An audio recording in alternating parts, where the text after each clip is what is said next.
In this video, we are going to learn about mechanism of breathing. So first, we have to understand the structure of thoracic cavity. So here is the diagram of thoracic cavity. Thoracic cavity dorsally made up of vertebral column. Ventrally, it is made up of sternum. Laterally, it is made up of ribs. Between the ribs, muscles found, which is known as intercostal muscle. These muscles contract and relax and change the volume of thoracic cavity. Okay. Now lower to the thoracic cavity, there is a dome-shaped muscle found which is called diaphragm. Okay. So let's draw the lateral view of this thoracic cavity.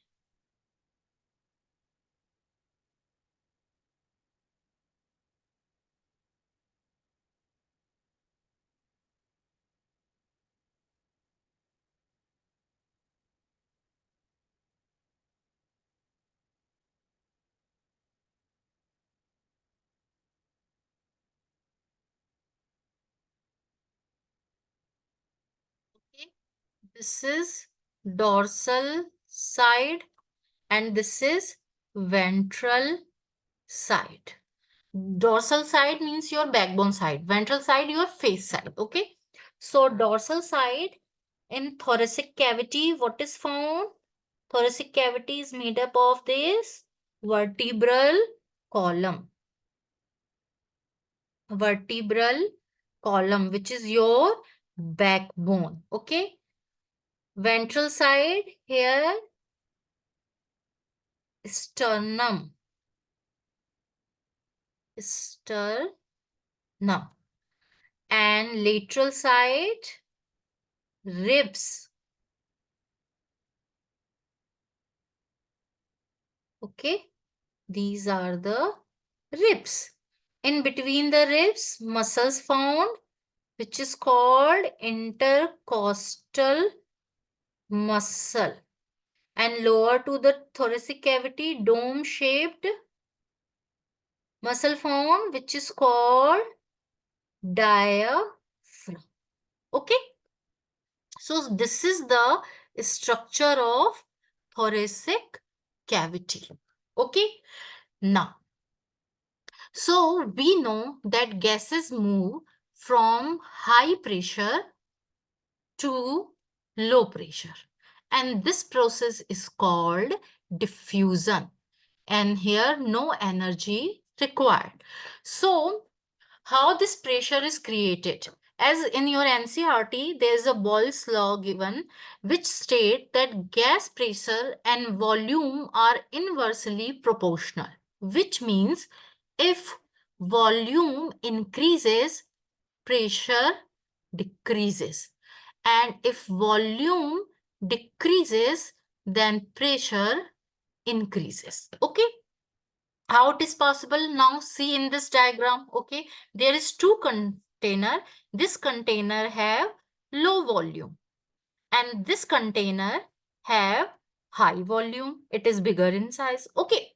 So in this container, okay, as you see, the volume is less, so the gas particles can hit the wall fastly. Okay, so air pressure is high. Air pressure high. But in this container, you can see that the volume is high, so gas particles cannot hit the wall rapidly because walls are far away from gas particles. So here, air pressure is low. Okay, so understood what the meaning of inversely proportional? If volume increase, pressure decrease. If volume decrease, pressure increase. Now let's come to the breathing part. Okay, breathing have two stages. Okay, inspiration. Inspiration means inhale oxygen. Expiration. Expiration means exhale CO2. Okay. So first we talk about the inspiration. So inspiration, what we do? Inhale O2.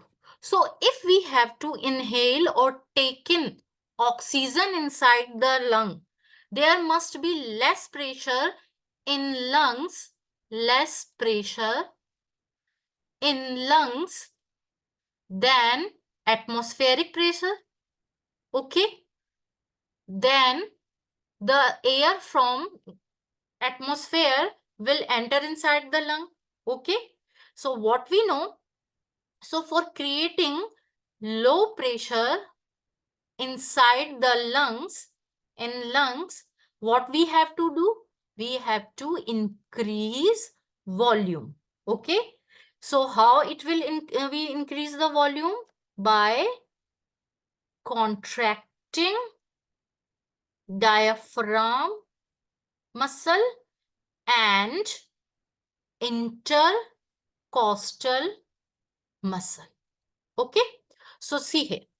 Inspiration occurs when the pressure within the lungs is less than the atmospheric pressure, because gases move from high pressure to low pressure. So if atmospheric pressure is high and lung pressure is low, then gases will move from atmosphere to the lungs. There is negative pressure in the lungs with respect to atmospheric pressure. Diaphragm and intercostal muscle contract and pull down, and it increases the volume of thoracic chamber and less pressure is created. So see in this diagram, here is the diaphragm muscle. Okay, this diaphragm muscle when contracted, it pull down. So here it come to here, so the volume increases in anterior posterior axis. Okay, and intercostal muscle in ribs also contract. So rib and sternum lift up.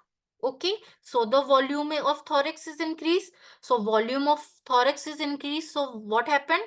Pressure decrease inside the lungs. So air from atmosphere enter inside the lung.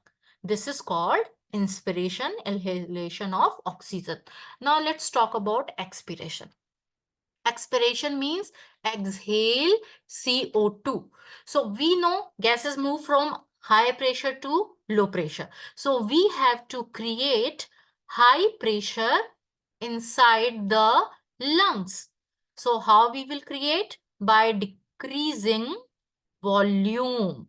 So for that, what happened? Intercostal muscle and diaphragm. They relaxed. Okay. So see, expiration take place when intrapulmonary pressure is higher than the atmospheric pressure. Intrapulmonary pressure means pressure inside the lungs.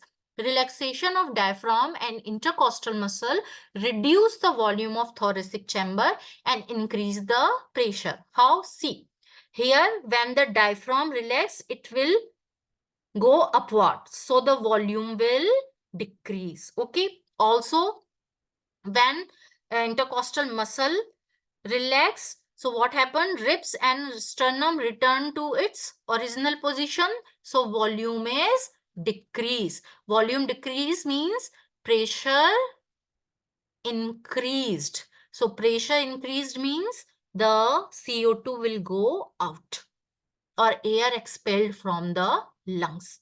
Understood? So here is the both inspiration and expiration together.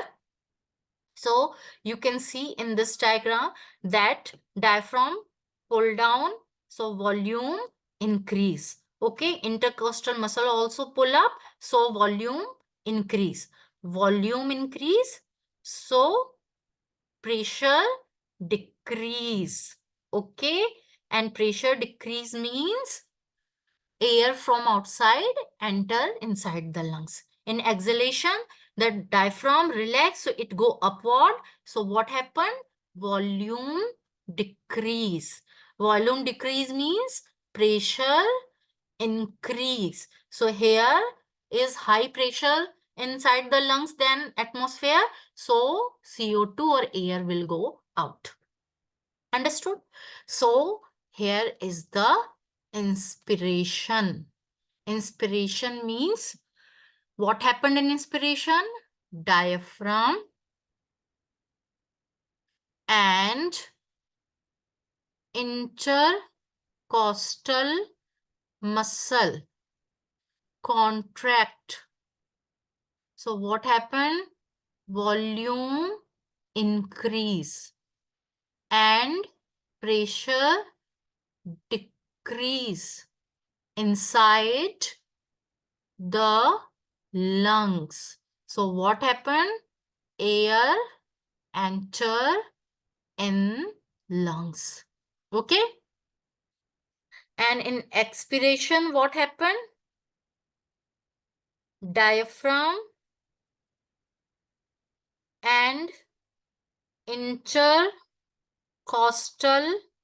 muscle relaxed. Okay? So, volume decrease. Volume decrease means high air pressure. So, what happened?